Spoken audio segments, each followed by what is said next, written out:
Welcome to this channel, ladies and gentlemen. And today, a very happy birthday to Kevin Oduor. It is my birthday, and of course, if you're sharing a birthday with me, we're just doing a challenge that personally I don't celebrate my birthday. Actually, I celebrate my parents. So celebrate your parent. If you have something, you can know your keki, send to her back home, and let also her celebrate. Now, I want us to look at something very critical here. What was the intention of Sagana 3? In the run-up to Sagana 3 meeting that was held at Sagana State Lodge, Jubilee Party had intensified campaigns in central Kenya, and they had really put up efforts to make sure that Jubilee takes ground in central Kenya. But that was supposed to be, after that, they were supposed to go for the NDC, then Uhuru to go for the Central Kenya tour. I have been following the ground because one thing I've always asked myself is how the Central Kenya is going to behave after that Sagana declaration. But then we've seen some fallout because Uhuru Kenyatta's cousin, Kungu Muigai, have come out to dismiss Raila's endorsement in Sagana. Moses Kuria is coming out completely to differ with the president and saying it is time for Martha Karua to lead the Central Kenya team. But a host of other leaders then are camping in Central Kenya. And I also took cognizance that the leadership of Jubilee Party was a bit concentrated among the Kikuyu community. And that's why Jeremiah Kioni was actually given the Secretary General from Raphael Tuju. A very good strategy to try to make it sink in central Kenya.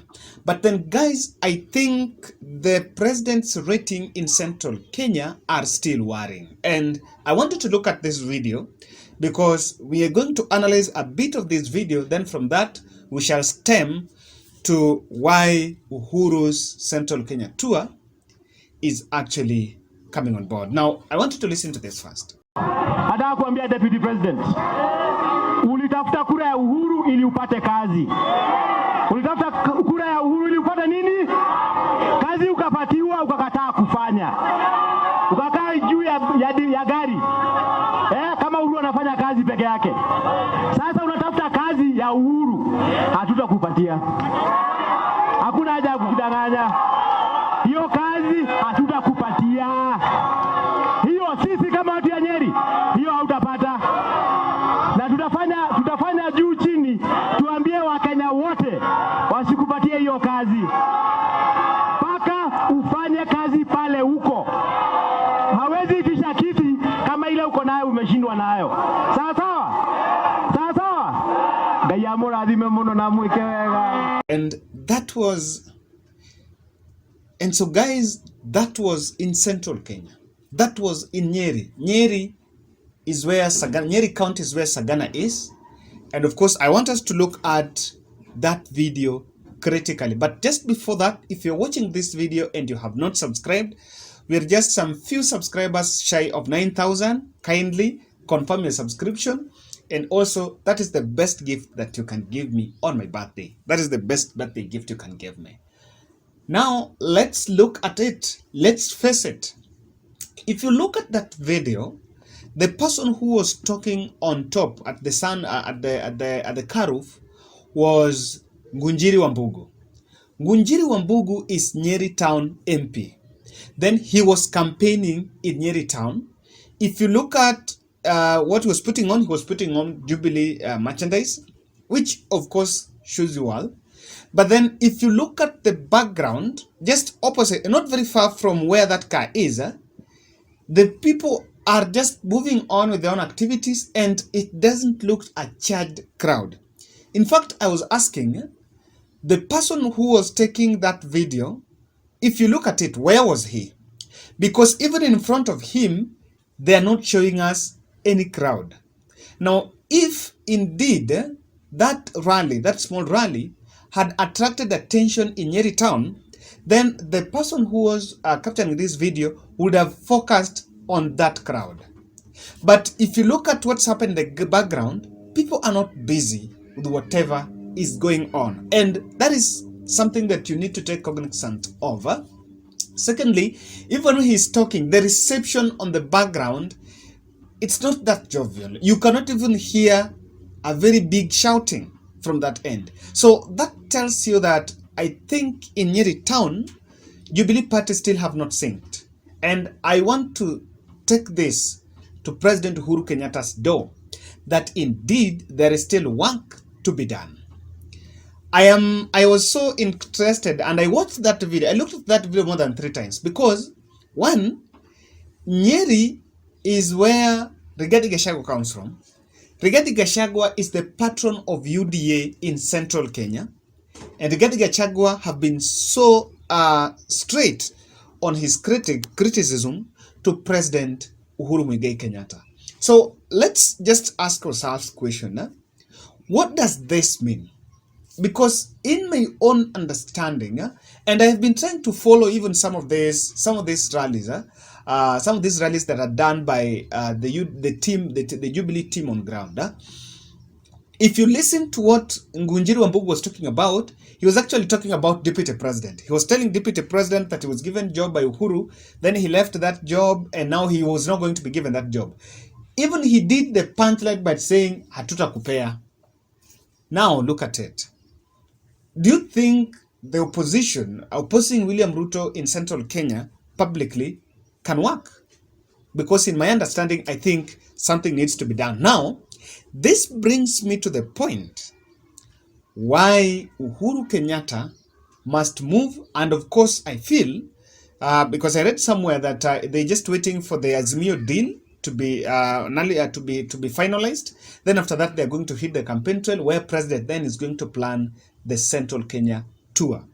But then why do you think that the reception there, the Jubilee reception in Central Kenya, is still not promising?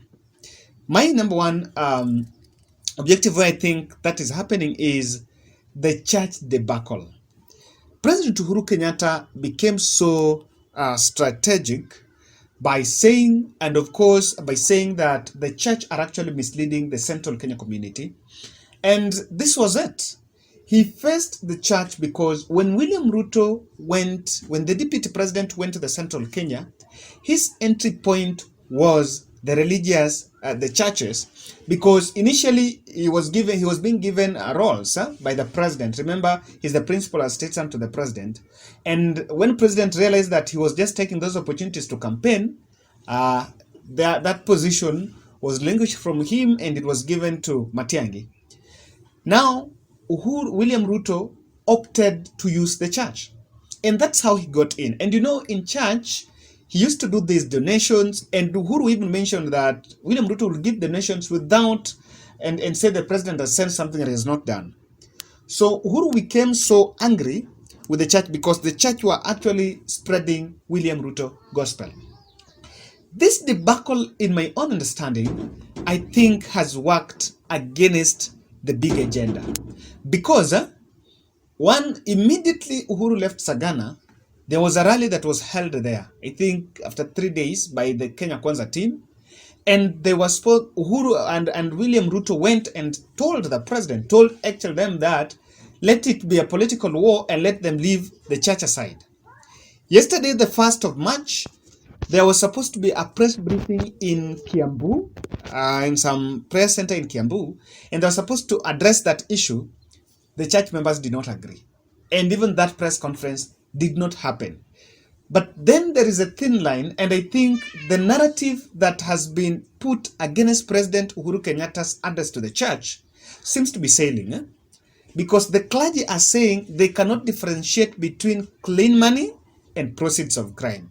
And secondly, if the church donations were proceeds of crime, then President Uhuru Kenyatta coming out publicly to state that means that he has the way, or he has the institutions that can apprehend the corruption deals or the people behind the corruption, and that money can be seized back. So I think that really is that is a conversation that Uhuru Kenyatta did not win. So that church debacle, in my own understanding, I think it's not selling. It's a bit 50-50.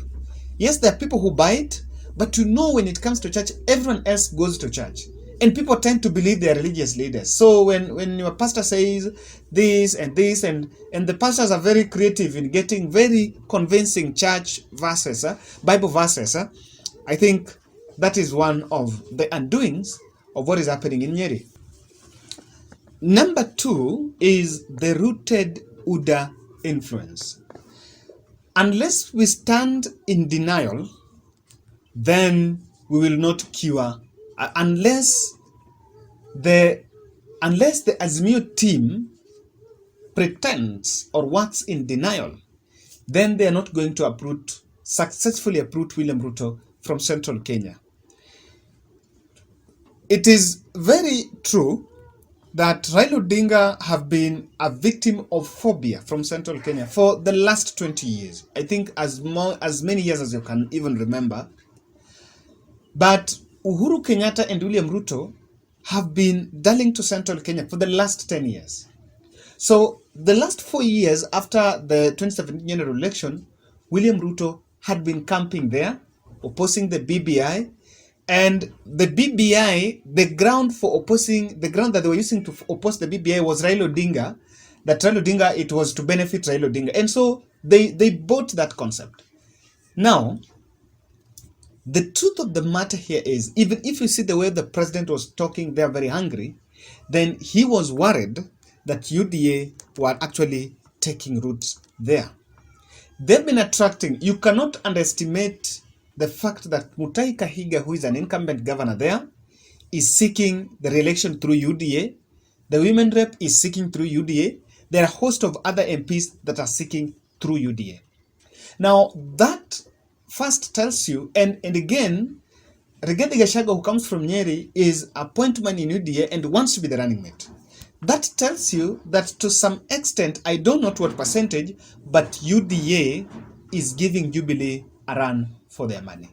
So that is why the reception in Central Kenya, and I want to say specifically that Nyeri town, the ratings must worry the president. Because if the move was to uproot the UDA in Central Kenya, then there's still more that needs to be done. Now, this brings me to another third aspect that I can point out, that the strategy to woo the Central Kenya community is what Raila was doing, structured focus group discussions. You bring people to reality. I want to believe this, and you will see that Jubilee have been doing town hall meetings, meeting the chief barazas, meeting the youths in chief centers and town hall meetings, meeting strategic women groups and borders, strategic. It is supposed to be a conversation, because the roadside rallies, are a little bit eroded because the youth have been brainwashed. Someone argued that there are two things in Central Kenya. There is what is called radicalization, and there is what is called consciousness. Now, these are the two factors that are fighting, that are antagonists of each other. The young people have been radicalized, and not negatively, but by money and brainwashed. But the senior citizens are having, the senior voters there are having the Central Kenya consciousness. Now, for you to uproot this, for you to harmonize these two, the best way is to go for focus group discussions. Because I think the roadside rallies and the market meetings are not still working. First, they do not have a crowd, and they portray Jubilee as a party that is not still being receptive there. And to my understanding, I think Jubilee has to do still a lot of work. Now, my other aspect, my fourth aspect that I want to bring here is, one, I think Jubilee Party is having deficit of charismatic, popular, and highly influential leaders in Central Kenya. If you look at Nyeri town, Kimani Wambungu Ngunjiri Wambungu is the one that have been so vocal. The Kieleweke, he was actually the Kieleweke founder. and has been so vocal defending President Uhuru Kenyatta. But then, on the other end, I think he's the only one that is very conspicuous. Kabando, who is seeking the Nyeri Senate seat, seems to have decamped to Safina.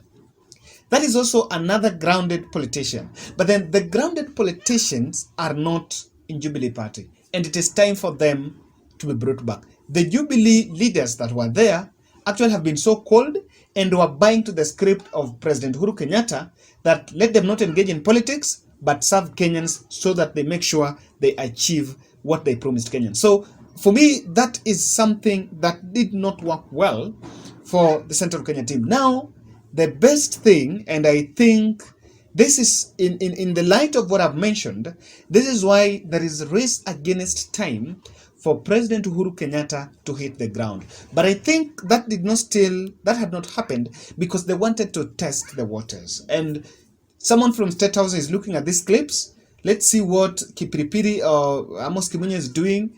Let's see what how Laikipia behaves. Let's see how Meru is. So that at the end of the day, when the president is making the Central Kenya tour, he can find the best strategy. If the confrontational aspect does not work, then I think he might go humility way. Let just humble himself.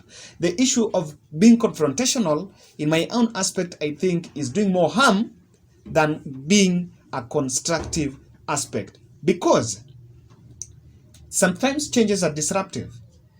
The Central Kenya are supposed to embrace the new change, which according to them is the Jubilee Party. And I think that is something that is not working in favor of President Uhuru Kenyatta. Guys, that's my analysis. And that's why I think that Jubilee still has a lot to do.